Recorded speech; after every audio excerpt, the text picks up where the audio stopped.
Public TV pour cette nouvelle édition des rencontres des acteurs publics. Nous sommes en direct du CESE, le Conseil économique, social et environnemental, avec cette question: pourquoi le secteur public peine-t-il à innover ?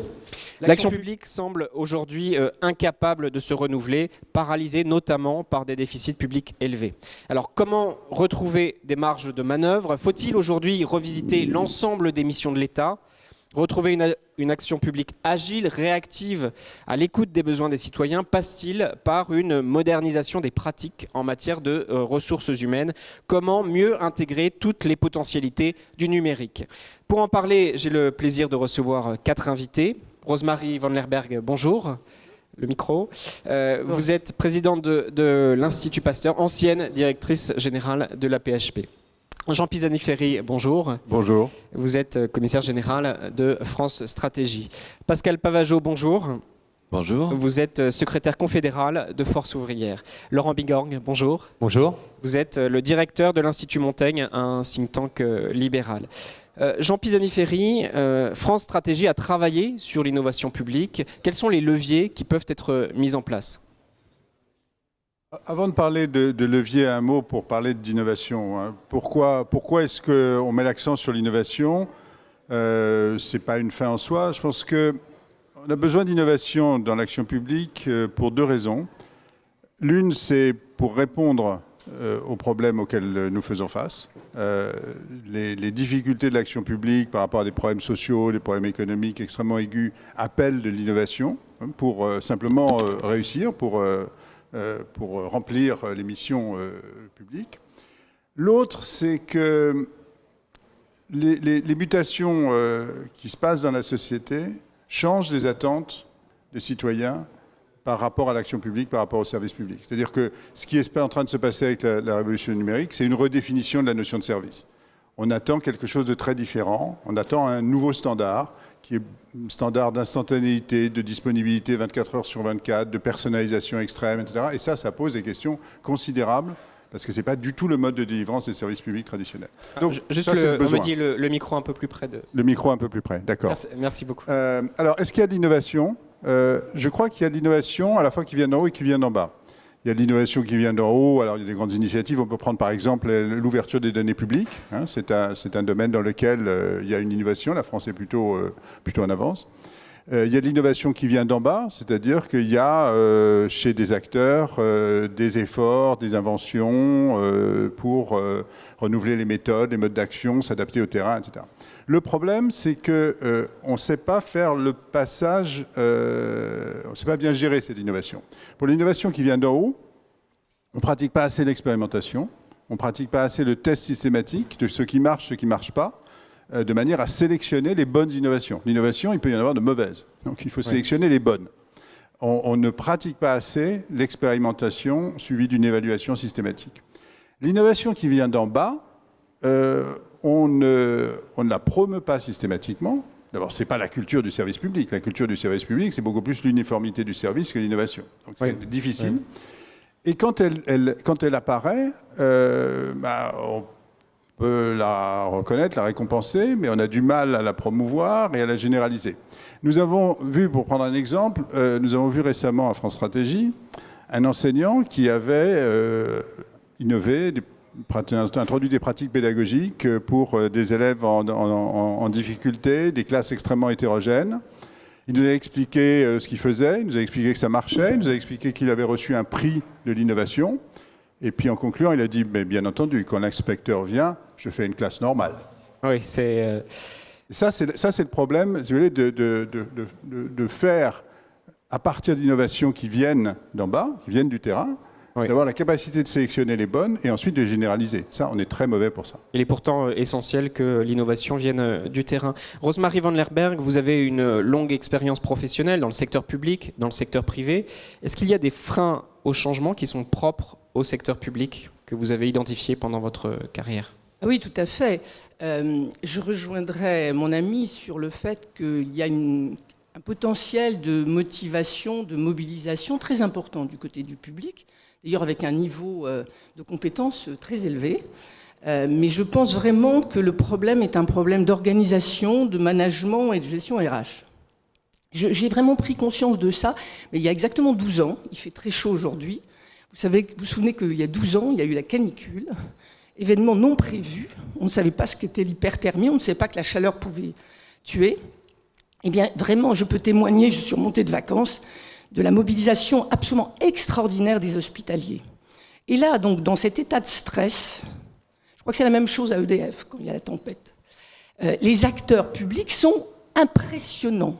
C'est-à-dire les mêmes qui râlaient, on ne peut pas prendre nos RTT, appeler pour savoir si on avait besoin d'eux, les mêmes qui travaillent de façon très cloisonnée, travaillent ensemble, les administratifs apportaient de l'eau dans les urgences, et puis prenez des initiatives.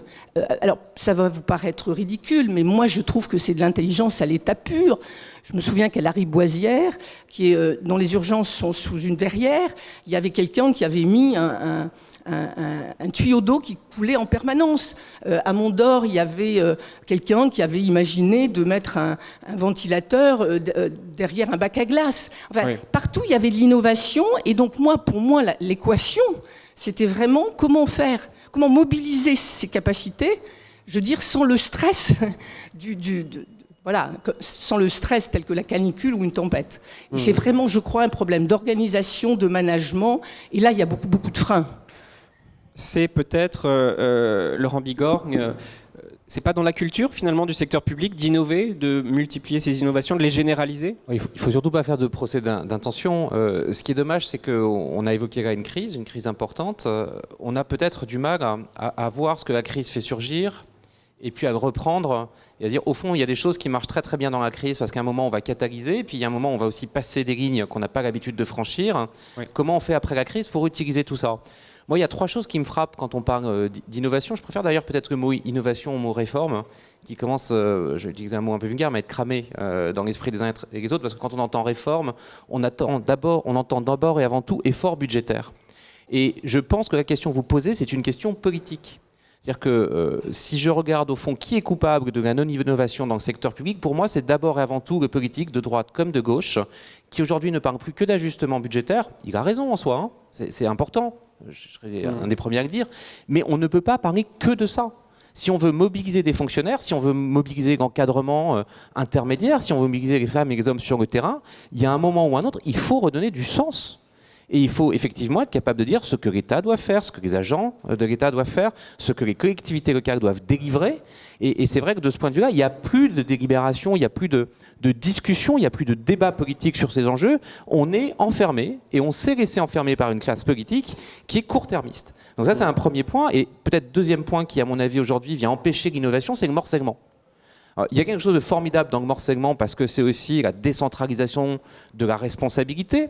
Mais il y a quelque chose de formidablement incapacitant dans le morcellement, c'est qu'à un moment ou un autre, par exemple sur les politiques de transport, sur les politiques de réussite scolaire, sur les politiques de l'emploi, le morcellement par tranche empêche au final les acteurs d'innover. Ou va être extraordinairement incapacitant. Parce qu'il faut tellement d'efforts, il y a tellement de coûts de transaction à payer au système qu'à un moment ou à un autre, on n'a plus envie de les payer. Et donc moi je rêve effectivement d'une capacité à reconstruire de l'innovation sur 2 choses. Premièrement, c'est une capacité à évaluer. Et on a trop peu en France de laboratoires d'évaluation des politiques publiques, plutôt pluridisciplinaires. Il y en a trop peu. Vous regardez, il y en a 3 ou 4 qui comptent sur le territoire. Pour un pays comme le nôtre, c'est pas normal. Et deuxièmement, c'est une GRH, effectivement des fonctionnaires qui soient dignes de ce nom. Et je trouve qu'on est déficitaire sur ce sujet-là. Pour moderniser, professionnaliser la gestion RH. Pascal Pavageau, une action publique segmentée, des réformes qui ne sont abordées que sous le prisme budgétaire. Est-ce qu'on avance avec ça ? Oui, ça c'est une des réalités et c'est l'une des causes qui fait que l'innovation dite publique est parfois à la peine. Parce que la capacité d'innovation des 5,4 millions de fonctionnaires, elle est aussi forte et aussi importante que dans le secteur privé et pour l'ensemble des autres salariés du secteur non public, des secteurs non publics. La différence, c'est qu'effectivement, premièrement, c'est des manques de moyens. C'est des manques de moyens budgétaires et c'est des manques aussi de prise en compte de cette capacité d'innovation en matière de remontée. Et c'est d'autant plus dommage qu'en général, l'innovation publique ne le fait pas nécessairement pour elle-même. Elle peut le faire dans un service pour moderniser une action, une mission, pour avoir de la transversalité, etc. Mais en général, l'innovation publique permet un effet de levier à l'innovation et à la recherche privée. On a beaucoup d'exemples qui montrent, par exemple aujourd'hui dans le domaine du BTP, que si nos entreprises françaises dans le domaine routier sont parmi les meilleures, si ce n'est les meilleures au monde, et donc ont pu s'exporter sur des marchés internationaux, l'un des éléments fondamentaux qui a permis ce développement du secteur privé à l'international, c'est ce qu'on appelle les enrobés drainants, c'est-à-dire c'est une technique routière qui permet d'éviter que les routes soient sèches, même lorsqu'il pleut. Les enrobés drainants, c'est 20 ans de recherche publique qui aurait pu ne pas aboutir, mais qui aboutit. C'est une forme d'innovation qui ensuite permet un effet de levier au niveau du secteur privé. On sait tous que si Toyota choisit la France au bout du bout, c'est parce que le secteur public propose un quai public à une entreprise qui mettait 5 à 6 États en concurrence pour pouvoir s'implanter sur le territoire national. Donc ce que je veux dire, c'est que l'innovation du secteur public, elle est facteur de compétitivité. Mais pour ça, il faut la valoriser et il faut permettre d'écouter la recherche et l'innovation que veulent mettre en place l'ensemble des fonctionnaires et des agents publics, qui est au moins aussi importante que dans le secteur privé. Rosemarie Vanderberg, je vous voyais réagir. Oui, je réagis, pardonnez-moi, à ce thème que j'ai tellement entendu, manque de moyens. Parce que Dieu sait si je l'ai entendu. Moi, je ne l'ai pas entendu, je l'ai vécu. Comment ? Moi, je ne l'ai pas entendu, je l'ai vécu, comme l'immense majorité des 5,4 millions de fonctionnaires. Vous avez raison. Non, mais attendez. Je vous remercie, je crois que j'ai raison. Non, attendez, vous avez raison sur le ressenti. C'est-à-dire, aujourd'hui, attendez. Sur le vécu. À l'hôpital, on manque de moyens. Ah oui ? Dans la justice, j'étais au CSM, on manque cruellement de moyens. À l'éducation nationale, on manque de moyens. Et au global, il y a 57% de notre PIB qui va à la dépense publique. Non, donc il y a un problème. Sociale, à la dépense publique. Problème. On va arrêter de mentir sur les chiffres. Les 57% du PIB, c'est pas la dépense publique, c'est la dépense sociale. C'est le financement de la protection sociale. Oui, mais c'est l'ensemble. Non, mais ce qui me frappe, c'est pas le moyen de financement des administrations et les salaires. Donc, de ce point de vue-là, la part de la protection sociale est celle qui prend le plus de part dans les 57% de PIB. Ça n'a rien à voir avec les administrations publiques, les collectivités locales, l'hôpital public et le salaire des fonctionnaires. À partir du moment où on se met d'accord sur ce chiffre-là, ça va. Allez-y, Madame Vanderberg. Je veux dire, à l'hôpital public, encore une fois, et je respecte absolument ce sentiment de manque des moyens. Ceci dit, c'est un vécu.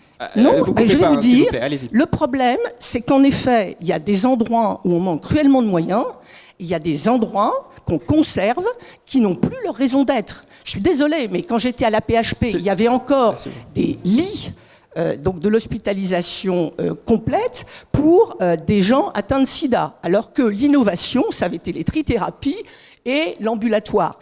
De même, l'innovation, c'est la cardiologie interventionnelle, qui devrait diminuer les moyens de la chirurgie cardiaque, sauf qu'on n'a pas réussi à fermer les services, un des 4 services de chirurgie cardiaque. Alors là, ce n'est pas les personnels qui sont en cause, c'est aussi les politiques qui interviennent, et ça, c'est aussi un des sujets sur lequel, en effet, je vous rejoindrai. Mais je pense qu'il y a effectivement un vrai problème de manque de moyens ressentis, mais qui renvoie à un système qui ne permet pas la réallocation de moyens. Et ce qui me frappe, moi, c'est que effectivement, aujourd'hui, on a le sentiment que pour faire des économies, il faut, si vous voulez, vraiment bien centraliser, tout décider d'en haut, alors que personnellement, je crois que les marges de manœuvre, il faut donner des marges de manœuvre, y compris économiques, une délégation de gestion au niveau décentralisé, parce que c'est au plus près du terrain, au plus près de, si vous voulez, des besoins, effectivement, des malades ou des enfants, ou je ne sais quoi. Plus d'autonomie sur le terrain pour les acteurs publics. Jean Pisani-Ferry, est-ce qu'il faut donner plus d'autonomie aux acteurs publics de terrain? On a vu la RGPP, Révision Générale des Politiques Publiques, ça venait d'en haut, la REAT, réforme de l'administration territoriale également. Est-ce qu'il faut laisser les acteurs publics avoir la main, avoir des budgets, comme l'a dit Mme Vanderberg? Deux mots sur ces débats. D'abord, sur les moyens d'ensemble, c'est vrai, les 57%, c'est l'ensemble de la dépense publique. Mais quand on regarde dans le détail, on s'aperçoit que sur un certain nombre de missions de services publics, il y a des moyens qui peuvent être importants montant relativement important en comparaison internationale et qu'on peut avoir et qu'on a des problèmes d'efficacité dans l'allocation des moyens. La France est le pays qui réalloue le plus mal la dépense publique ou dans laquelle on a le plus d'inertie, le plus de rigidité d'une année à l'autre. En fait, la structure change très très lentement. Alors que des pays, dans des situations de stress budgétaire, ont été capables de faire des innovations. Nous, on a été très frappés quand on a préparé ce rapport. On a eu une ministre portugaise, une ancienne ministre portugaise, qui est venue nous expliquer que quand ils étaient en train de couper sur tout, ils se sont dit on ne peut pas faire simplement des coupes, faire uniquement des choses qui sont une réduction du service qu'on offre aux citoyens. Il faut en finir avec le rabot. Oui, donc ce qu'ils ont fait, c'est qu'ils ont fusionné la carte d'identité, la carte de sécurité sociale et la carte d'électeur, en gardant évidemment les données séparées, de manière à montrer aux citoyens que même dans des situations de stress extrême, ils étaient capables de faire de l'innovation. Et je pense qu'il faut accepter qu'il n'y a pas contradiction générale absolue entre moyens et innovation. Alors maintenant, sur l'innovation, la difficulté qu'on a dans l'État, dans la sphère publique, c'est une difficulté qu'on a dans la sphère privée aussi. C'est-à-dire que les structures aujourd'hui qui produisent de l'innovation dans le privé, ce sont beaucoup plus des petites structures. On est passé d'un modèle dans lequel, comme disait un spécialiste, dans le monde, il y avait 50 institutions dans lesquelles se faisait l'innovation, publique ou privée, à un monde dans lequel l'innovation est beaucoup plus répartie. Et beaucoup de grands groupes s'appuient sur les start-up et essayent parce qu'ils ont constaté que leur propre capacité d'innovation en interne était insuffisante. Alors là, on a un problème pour la sphère publique, parce qu'on n'a pas ce modèle-là. C'est-à-dire que nous, on est obligé dans la sphère publique, on va pas dire que voilà, créer des start-up ou laisser les start-up se créer. On a un problème de modèle de création d'innovation dans des institutions qui ne sont pas faites pour ça, alors même que de manière générale, les grandes institutions ont du mal avec l'innovation. Il y a des startups, je ne sais pas si on peut dire startups, mais dans le secteur public, notamment en matière numérique, des petits groupes qui essayent d'innover. Oui, ça fait partie des expérimentations qu'on peut faire, effectivement, de laisser des initiatives s'épanouir et ensuite de sélectionner. Laurent Bigorre. Oui, il faut effectivement, à mon avis, pas qu'on aille sur une guerre sur la question des moyens. La réalité, c'est que le niveau de la dépense publique dans ce pays est trop élevé. On ne sait plus le payer fiscalement, c'est terminé. Et les Français n'ont pas envie de payer plus d'impôts. Donc, de toute façon, on arrive à un moment où, sur la dépense sociale, comme sur le financement global de ceux qui la mettent en œuvre, on va avoir un sujet. D'autant que, et moi, c'est ça qui m'intéresse, notre niveau de performance n'est pas suffisamment bon. C'est-à-dire que moi, j'accepterais d'avoir le niveau de dépense publique du Danemark si j'avais les coques danoises. Et mon sujet, c'est qu'aujourd'hui, il y a à la fois un empilement des crédits d'intervention et parfois un empilement des structures, et qu'on n'est effectivement pas capable de réallouer. Je vais prendre un exemple tout simple. L'absence de fongibilité, comment on la vit? On la vit quand on a des CFA à côté de lycées professionnels, et qu'on n'est plus capable, au fond, de mixer les deux, tout simplement parce que ça dépend. C'est bien public, hein? C'est public. Mais ça ne dépend pas des mêmes gens. Ça ne dépend pas des mêmes logiques. Il n'y a pas les mêmes cultures et on ne donne pas aux managers, à un moment public, j'entends, la capacité à organiser cette fongibilité que parfois les acteurs eux-mêmes réclament à corps et à cri. Et c'est là on est sur des logiques qui sont, à mon avis, suicidaires, parce que pour le coup, on organise de façon, à mon avis, irresponsable, l'inefficacité de la dépense publique, alors qu'on souhaite tous qu'un euro investi ou un euro dépensé dans du fonctionnement produise de la performance. Et les agents publics sont les premiers à le vouloir. Dire le contraire, ça mal le connaître. Sur maintenant la question de l'innovation et des tailles, des petits, des gros, je suis parfaitement d'accord avec l'analyse de Jean.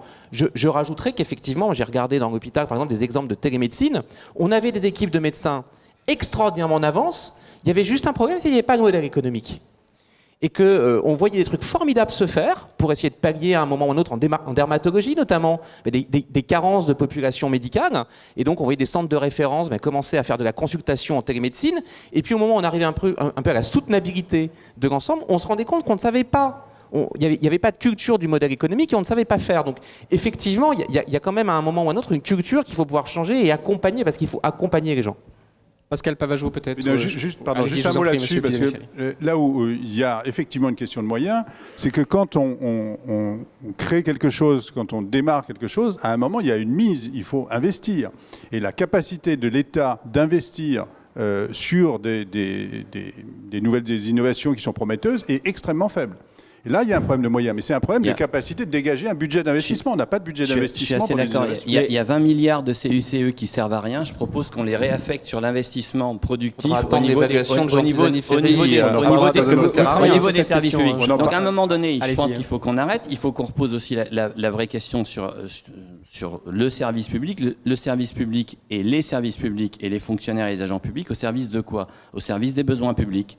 Donc l'expression des besoins publics, elle n'est jamais faite dans ce pays. Aujourd'hui, il n'y a quasiment plus de doublons, c'est une réalité. Moi, je préfère, Laurent, vivre dans une république à égalité de droits, avec un service public, avec une protection sociale française, parce que c'est le modèle social auquel je suis attaché, plutôt que le modèle danois. Et quand je discute avec mes camarades syndicalistes danois, je renforce ma position et mon ressenti. Maintenant, c'est un autre modèle, c'est une autre culture, c'est une autre histoire. Ce que je veux dire là-dessus, c'est que si on lit innovation et pseudo-réforme, tout ça, c'est du vent. Les réformes qui sont aujourd'hui menées, elles le sont contre les fonctionnaires uniquement pour faire des économies budgétaires, sans poser jamais la question de l'expression des besoins. L'expression des besoins sur l'ambulatoire et la généralisation de l'ambulatoire, est-ce qu'on est certain que l'ensemble des patients potentiels, on est tous potentiels usagers de l'hôpital, malheureusement un jour, on a tous envie de la mise en place de l'ambulatoire pour un certain nombre d'opérations? Je n'en suis pas certain. Comment prend-on en compte le problème de la dépendance, qui devient un vrai problème de société, si on ne pose pas la question de cette expression des besoins et si on ne le finance pas? On est en train d'expliquer aujourd'hui qu'on va pouvoir réduire la dépense publique et donc se passer de besoins publics qui sont pour autant absolument réels pour les transférer au privé avec un modèle social à la clé qui est une logique de marche ou crève. J'ai les moyens de me payer le service privé pour mes intérêts, tant mieux. Je n'ai pas les moyens, je crève. Ce n'est pas la République. Nous sommes en République. Le service public, comme la protection sociale collective, sont les garants du modèle social républicain français. En ce qui nous concerne à Force ouvrière, nous y sommes attachés. Dans ces cas-là, c'est un problème de choix politique. Et le problème de choix politique, c'est de donner les moyens pour que ce modèle social et républicain français soit pérenne. Et c'est possible. Il nous reste juste quelques minutes. Attendez, je voudrais réagir, parce que dire qu'on n'a pas une idée des besoins, il ne faut quand même pas exagérer. Dans le domaine de la santé, il y a des études épidémiologiques qui sont extrêmement bien faites, qui montrent en effet que l'évolution des pathologies fait qu'aujourd'hui, l'hôpital ne devrait pas avoir la place prédominante qu'il a, puisque la question, c'est le parcours des soins. Le public et les pouvoirs publics sont conscients de ça. C'est pour ça qu'ils ont mis en place les ARS, les agences régionales de santé, qui sont supposées donc voir l'ensemble du parcours de soins. Le problème, c'est ce que vous dites sur la fongibilité.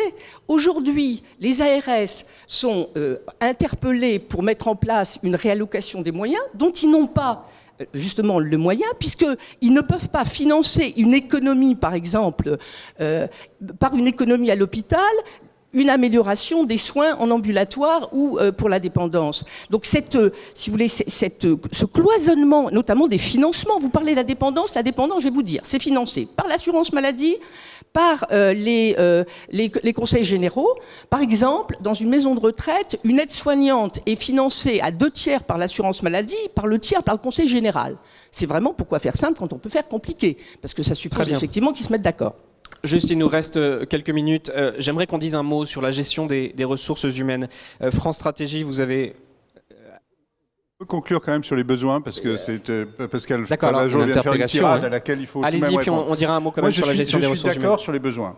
Je pense qu'il faut avoir les besoins, l'identification des besoins et l'identification des contraintes. On n'a pas un accès illimité à une ressource qui nous permet de satisfaire la liste illimitée des besoins. Ce que ça veut dire, c'est qu'une fois qu'on a fait ça, il faut trier, il faut être capable de dire quels sont les besoins prioritaires et quels sont les besoins qui ne le sont plus. Et il faut être capable de dire qu'il y a des missions sur lesquelles il faut que la sphère publique se porte, parce que ce sont, compte tenu de l'évolution de la société, compte tenu des difficultés, des missions prioritaires, et quelles sont les missions sur lesquelles la sphère publique n'a plus besoin d'être aussi présente, voire plus présente du tout. Et si on est capable de faire ça, on aura un État mobile qui sera en mesure de répondre aux besoins de la société. Si on est dans une logique additive, on n'y arrivera pas. Simplement, on accumulera les insatisfactions. Donc il faut choisir. C'est fondamental. Et moi, je veux qu'on aille au bout de ce débat, parce que quitte à n'en avoir qu'un, autant aller au bout de celui qu'on a ouvert. Si on partait d'une situation où effectivement on se dit tiens, on est à un niveau de performance exceptionnel, c'est-à-dire qu'à la fois les gens sont contents du service public qui est rendu et on agit, comme le dit Pascal, en équité. Prenons l'école. Moi, je serais heureux. La réalité, c'est qu'aujourd'hui, on a sans doute le système scolaire qui est le plus en dehors de la République qu'on puisse imaginer, parce que c'est celui où la performance d'un enfant est le mieux expliquée par l'origine sociale de ses parents. Et objectivement, c'est une tendance qu'on a connue à la fois quand on était au pic des moyens, quand on était au ressac des moyens, et quand on revient à un niveau de moyens similaire à l'antériorité.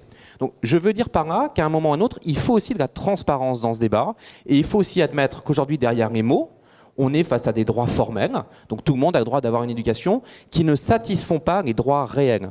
Et à un moment ou à un autre, je le dis très franchement, effectivement la question c'est pas plus de moyens dans l'éducation, c'est mieux de moyens, et on sait tous que les pays qui ont progressé sur la voie de l'équité et de la performance ont moins investi dans l'enseignement secondaire et plus investi dans l'enseignement primaire. C'est une règle universelle, et que nous, on est incapable de le faire. Donc on envoie dans nos écoles des gamins dont on sait qu'ils vont échouer, se planter, parce qu'on investit 20% de moins que partout ailleurs dans l'OCDE sur la politique d'enseignement primaire, et on investit 20% de plus que partout ailleurs dans l'OCDE sur l'enseignement secondaire. Est-ce que c'est acceptable? La réponse est non. Est-ce que c'est soutenable? La réponse est non. Donc qu'est-ce qu'on fait?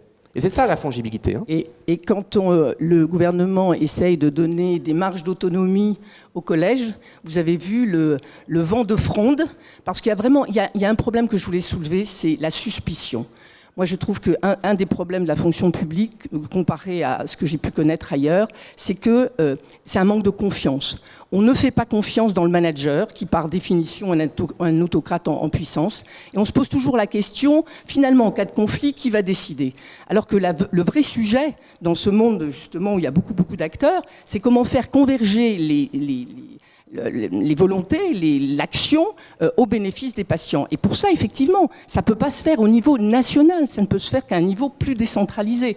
Mais ce qui manque cruellement dans l'État, je m'excuse, c'est l'idée de délégation. C'est-à-dire, soit on a un modèle très autoritaire venu du haut, soit on a l'impression que c'est la cogestion, si vous voulez. Il n'y a pas cette idée d'autonomie sous contrainte, avec des comptes à rendre, des indicateurs.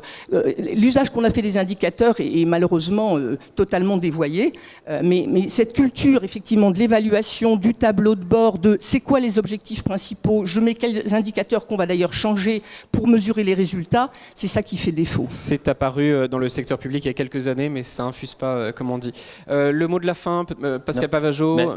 Oui, la mobilisation des personnels contre le collège, elle vient sans doute du fait qu'à nouveau, on a une réforme qui est imposée politiquement, dogmatiquement, idéologiquement, sans aucune concertation ni dialogue préalable. Je constate que malgré il y a une loi votée au Parlement pendant presque un an et demi. Oui, sauf que cette loi préalablement à nouveau n'est pas concertée, et je trouve que l'hétérogénéité des organisations syndicales fait que l'ensemble des organisations syndicales se mobilisent contre un projet de mise en place de réforme sur le collège. On peut pas dire qu'elle n'a pas été concertée, cette loi. C'est pourtant ce que je dis. Elle a été en discussion dans la présidentielle. Ce que je dis, je parle avec les organisations syndicales sur la mise en place. On se retrouve un exemple archétypique de concertation. On se retrouve dans une situation qui fait que, effectivement, aujourd'hui, l'ensemble des personnels de la fonction publique, face à ces réformes qui sont imposées uniquement dans des buts de faire des économies budgétaires, à commencer par les logiques de décentralisation, à commencer par les logiques de décentralisation. Il y a 20% de grévistes. Vous savez moi je veux bien. Allez, moi je veux bien, mais à un moment donné, l'objectif de ce genre de débat et de permettre aussi, peut-être, à un moment donné, de prendre en compte le ressenti et la parole des personnels publics. Tout à l'heure, on ne pouvait pas prendre en compte le ressenti. Le temps est passé, s'il vous plaît. Le temps est passé. À ce rythme-là, il y a encore beaucoup de choses à dire. De position effectivement plutôt idéologique et plutôt, je suis désolé, dogmatique, les organisations syndicales représentatives dans la fonction publique se mobilisent unanimement et collectivement contre un certain nombre de réformes, comme celle du collège. Ça montre bien que ces réformes ne sont pas acceptées par les personnels. Donc ça pose un problème. Ça pose un souci. Monsieur Pisani-Ferry, dernière phrase. Il y a eu une levée de bouclier contre l'autonomie, le fait qu'on permette à des collèges d'expérimenter et d'adapter ce qu'ils font aux conditions des élèves auxquels ils font face. Bon, on l'a compris, vous serez pas d'accord, mais c'était une discussion, un échange très riche. Merci à tous les quatre pour ce débat. Retrouvez-nous ici au CESE pour de nouveaux échanges. À bientôt.